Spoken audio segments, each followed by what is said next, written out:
بیت اللہ کے ساتھ آج اللہ تعالیٰ نے امام کعبہ کی زیارت کروائی۔ کیا شان ہے امام کعبہ کی، نورانی چہرہ، باوقار چال، ایک جھلک دیکھنے کے لیے ہزاروں لوگ بےتاب 2 چکر پورے کرنے کے بعد نماز کا انتظار کرنے لگے۔ سامنے کعبہ اللہ ہے، چاروں طرف سے بندگان خدا اسے گھیرے ہوئے ہیں اور ہزاروں لوگ طواف کرتے ہوئے اپنے نصیب پر رشک کر رہے ہیں۔ آنکھیں اسے دیکھتی جا رہی ہیں، دعائیں لبوں پر آتی جا رہی ہیں۔ جب خانہ کعبہ کی دیوار پر ہاتھ پہ بس کرنے کا سوچا تھا تو ایسے لگا تھا مقناطیسی طاقت نے، کسی کشش نے خود بخود کھینچ لیا ہو۔ پہلے ڈرتے ڈرتے خانہ خدا کی دیوار پر ہاتھ پھیرا۔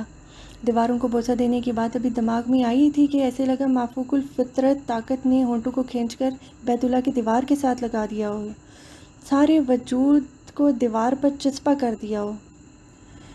نماز ہوئی، تصور کریں بالکل سامنے خانہ خدا، چاروں طرف بندگان خدا روتے ہوئے، کرلاتے ہوئے، عاجزی اور استغفار کرتے ہوئے۔ بیت اللہ کے اوپر بیت المعمور محسوس ہو رہا ہے کہ امام صاحب تلاوت کر رہے ہیں تو فرشتے بھی ہمتن گوش ہیں، سن رہے ہیں، اور جب امام صاحب آمین کہتے ہیں تو فرشتے بھی آمین کہتے ہیں، اور ایسے لگتا ہے کہ خدائے عز و جل خود کہہ رہے ہیں کہ میں نے تمہاری ساری دعائیں سن لی۔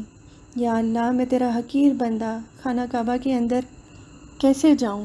پہلے دن سے دعا تھی، میں کوئی شاہ نہیں، گدھا ہوں، سوالی ہوں، تیرے در کا تیرا حقیر بندہ ہوں۔ دعا یوں قبول ہوئی کہ یکدم حتیم میں جانے کی سعادت مل گئی۔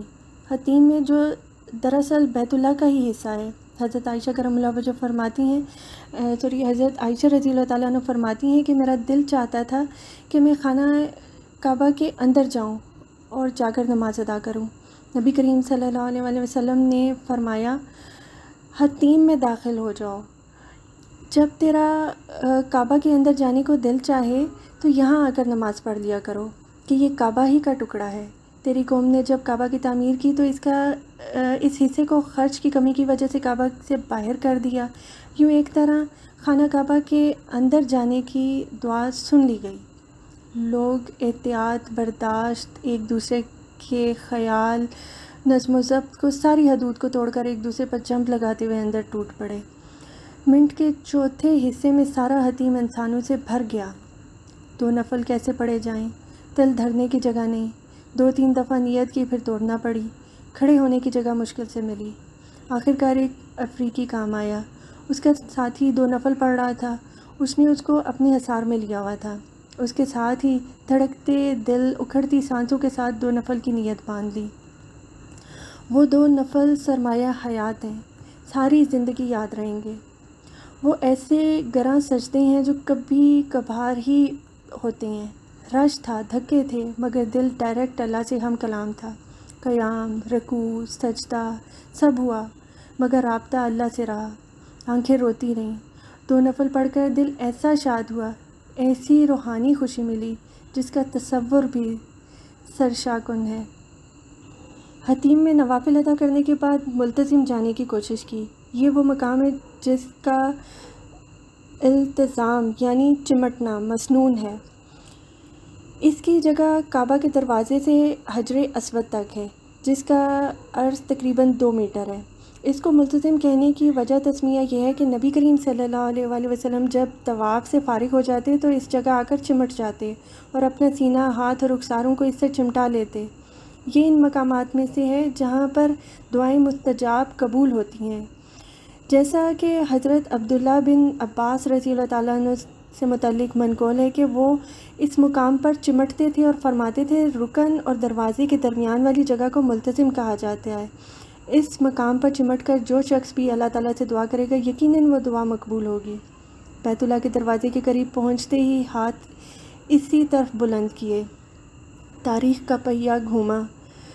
فتح مکہ کے بعد جب نبی کریم صلی اللہ علیہ وسلم نے خانہ کعبہ کو بتوں سے پاک کرنے کے لیے خانہ کعبہ کے دروازے کی چابی لانے کا حکم دیا تو نبی کریم صلی اللہ علیہ وسلم کو بتایا گیا کہ خانہ کعبہ کے دروازے کی چابی شعبی خاندان کے پاس ہے، جس پر نبی کریم صلی اللہ علیہ وسلم نے اس فیملی کے سربراہ کو طلب کیا، جنہوں نے خانہ کعبہ کے دروازے کی چابی نبی کریم صلی اللہ علیہ وسلم کو انتہائی ادب اور احترام سے پیش کی، جس کے بعد نبی کریم صلی اللہ علیہ وسلم نے خانہ کعبہ کا دروازہ کھولا اور وہاں موجود بتوں کو ایک ایک کر کے ڈھا دیا۔ اس موقع پر ایک بت جو کافی اونچا تھا اسے ڈھانے کے لیے نبی کریم صلی اللہ علیہ وسلم نے حضرت علی کرم اللہ وجہہ کو اپنے کندھوں پر اٹھایا، جنہوں نے اس بت کو ڈھا دیا، جس کے بعد خانہ کعبہ کو غسل دے کر پاک کیا گیا تاکہ یہاں عبادت اور خانہ کعبہ کا طواف کیا جا سکے۔ خانہ کعبہ کو غسل دینے کے بعد نبی کریم صلی اللہ علیہ وسلم نے خانہ کعبہ کے دروازے کی چابی شعبی خاندان کو لوٹا دی اور قیامت تک یہ شعبی خاندان کے پاس رہنے کی بشارت دیتے ہوئے فرمایا، اگر کسی نے کبھی اس خاندان سے خانہ کعبہ کی چابی لینے کی کوشش کی تو قیامت کے روز اس پر اللہ کا قہر نازل ہوگا۔ اس کے بعد آج تک یہ چابی نسل در نسل شعبی خاندان کے پاس چلی آ رہی ہے۔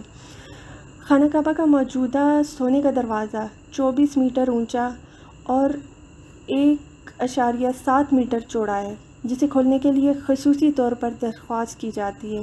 اگر سعودی حکمرانوں کو کسی غیر ملکی سربراہ مملکت کو خانہ کعبہ کے اندر لے جانا مقصود ہو تو وہ پہلے اس خاندان کے سربراہ سے خانہ کعبہ کا دروازہ کھولنے کی درخواست کرتی ہے۔ شعبی خاندان کے سربراہ خانہ کعبہ کے دروازے کو کھول کر وہاں موجود ہوتے ہیں اور مہمانوں کے جانے کے بعد خانہ کعبہ کے دروازے کو تالا لگا کر چابی اپنے ساتھ لے جاتے ہیں۔ گزشتہ دنوں خانہ کعبہ کے دروازے کی چابی کے متولی شیخ عبدالقادر شعبی پاکستان بھی تشریف لائے تھے۔ حتیم سے باہر نکلنا داخل ہونے سے بھی زیادہ مشکل تھا۔ بڑی مشکل سے بچتے بچاتے نکلے اور باقی 5 پھیرے طواف کے چکر پورے کیے۔ کعبہ کے دیواروں کا لمس ابھی بھی باقی ہے، دل کو گرما رہا ہے، تڑپا رہا ہے اور دیر تک رہے گا۔ اگرچہ اس بات کو 2 گھنٹے بیت چکے ہیں، مگر میرا وجود ابھی تک خانہ کعبہ کی دیواروں پر ہے۔ کعبۃ اللہ کی خوشبو، اس کا لمس، اس کی روحانیت، اس کا نور اب میرے ساتھ رہے گا ہمیشہ۔ اب کعبہ کبھی نہ میرے وجود سے جدا ہوگا اور نہ میری روح سے۔